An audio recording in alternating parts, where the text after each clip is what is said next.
L'invité du jour sur Espoir FM. Olivier Korelski, bonjour. Bonjour. On est ravis de vous retrouver.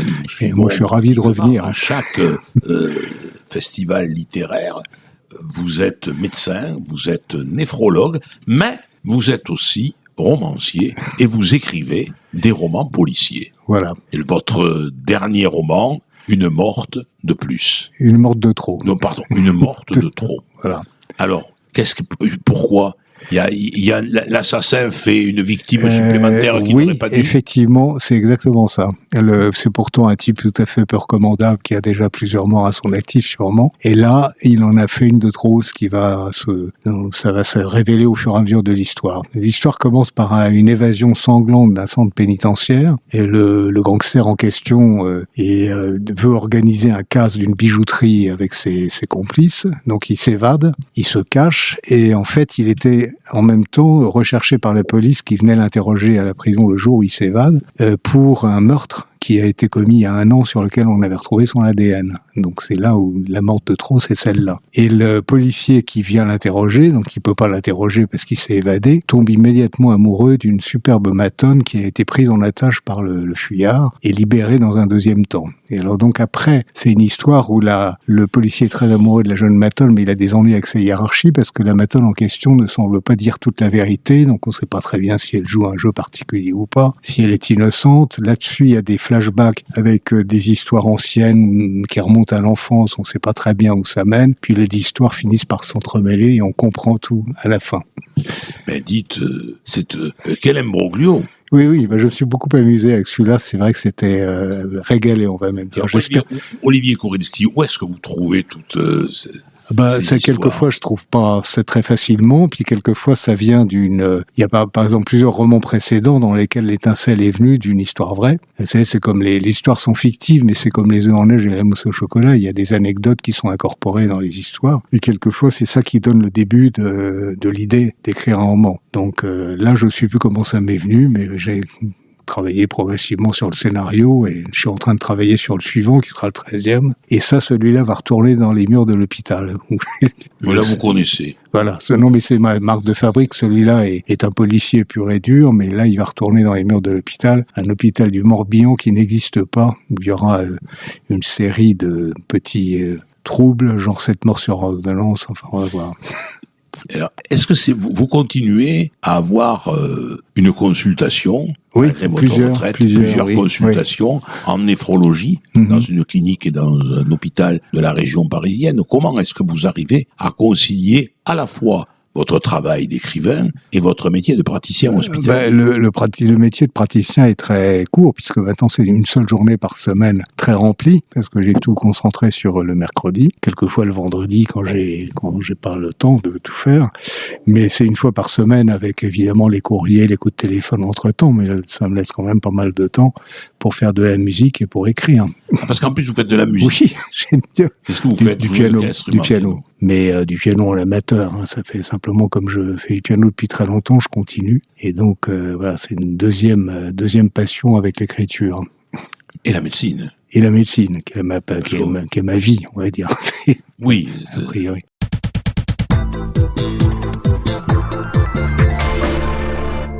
Olivier Korelski, vous êtes rentré comment dans cette écriture de romans policiers? C'est une histoire complètement idiote, c'est-à-dire que je suivais un stage d'informatique à la faculté de médecine, parce que j'étais tellement nul qu'il fallait vraiment que j'apprenne comment ça marche. Donc c'était un stage de 3 jours, et j'ai demandé au formateur, est-ce que les salles de dissection où on apprenait l'anatomie sont toujours des décors de films d'horreur? C'était à la fac des Saints-Pères. Et il m'a dit effectivement, oui, c'est tout, mais une fois il y a eu un mort de trop. Donc j'ai pas cru, j'ai cru que c'était une blague. Puis 2 jours après, ça me titillait un peu. J'ai appelé le directeur du pavillon d'anatomie. Je lui ai dit, écoutez, est-ce que je peux venir prendre des photos, des repas, parce que j'ai envie d'écrire un bouquin policier. Bon, très bien. Donc j'ai commencé. Déjà, vous aviez déjà l'idée? Oui, j'avais l'idée parce que j'adorais raconter des histoires. Donc je me suis dit, ça devait me trottiner dans la tête depuis un moment. Et donc j'ai commencé à écrire ce roman où il y avait une jeune femme trouvée morte parmi une étudiante en médecine, trouvée morte parmi les autres, et corps. Et 6 mois ou 9 mois plus tard, j'avais écrit les 2 tiers du livre et je rencontre à une réunion de commission de répartition d'internes, un de mes collègues, qui est anapathe, enfin un médecin légiste, à Garches, et je lui dis, c'est quoi cette histoire de meurtre à la faculté de médecine, c'est du pipeau? Il me dit, pas du tout, c'est moi qui ai fait l'autopsie. J'ai découvert qu'il y avait eu un meurtre en 81 à la fac de médecine, comme quoi on l'a pas su. L'imagination la plus débridée se heurte à la réalité des faits. Quand on voit une histoire comme l'histoire de Xavier Dupont de Ligonnès, personne n'aurait osé écrire un scénario pareil. Et malheureusement, ça s'est produit. Donc voilà comment ça s'est fait au début. Puis après, une fois que j'ai écrit le livre et que j'ai trouvé un éditeur après en avoir fait 33, comme ça a bien marché, j'ai commencé à écrire le second, puis le troisième, et puis maintenant j'attaque le 13e. Non, c'est vrai. Et le succès ne se dément pas. Oui, enfin, c'est un succès modeste, mais enfin, ça marche quand même suffisamment pour que l'éditeur m'accepte toujours. Donc, ce qui est fascinant, c'est que vous arrivez à trouver chaque fois une intrigue, 13 intrigues. J'essaye de pas toujours faire la même chose. Il y en a un qui s'est passé en Bretagne Nord, l'autre moitié guerre d'Algérie, moitié époque contemporaine, une dans le métro parisien, dans les stations fantômes du métro. Donc j'essaye de changer un petit peu à chaque fois. Voilà, et c'est pour ça que je rechange pour le 13e, et cette fois-là, ça repasse dans l'atmosphère hospitalière. Alors là, c'est vrai que vous n'avez pas trop de mal à vous immiscer dans le monde hospitalier que vous connaissez bien. Pour le reste, il faut quand même moult détails. C'est ça qui est très intéressant, c'est que quand on écrit, on apprend, parce qu'on est obligé de se documenter. Donc on se documente, on peut se documenter par les Google, etc. Mais aussi, j'aime bien effectivement aller sur place quand je mets une scène dans un certain endroit. Par exemple, la prison d'où s'évade le gangster dans Une morte de trop, j'ai été sur place pour voir un peu l'ambiance, comment c'était, où est-ce que c'était situé, etc. Et on vous reçoit assez facilement. Je suis pas entré dans la prison. Oui, je puis, parce que pour le 36, je connaissais un ami policier qui m'a emmené au 36. Enfin, j'ai fait 2-3 choses comme ça, tout à fait intéressantes. Mais là, je voulais voir, parce que comme il y a une évasion avec un braquage du fourgon pénitentiaire, je voulais savoir où j'allais mettre l'attaque, etc. Donc, j'ai été repérer les lieux. C'est comme ça qu'on s'imprègne de l'ambiance pour mieux décrire la scène. Oui, c'est vrai. Et ça, il vaut mieux que le lecteur ne soit pas surpris. Le dernier qui était... ça m'est arrivé de faire des erreurs, de calculer de mauvais trajets pour aller en Normandie. Il fallait avoir une Ferrari pour couvrir la distance dans le temps que j'avais indiqué. Mais par exemple, dans THC sur ordonnance, j'ai appris plein de choses sur le trafic de cannabis, les bénéfices absolument énormes que ça génère, etc. Enfin, c'est tout à fait passionnant parce qu'on s'instruit en même temps qu'on écrit. Oui, c'est vrai. Donc vous continuez toujours à faire travailler votre mémoire et votre imagination. J'essaie. Elle plus en plus difficilement, mais bon. Et vous arrivez malgré tout à lire les livres des autres? Oui, je lis, quand je peux. Les polars?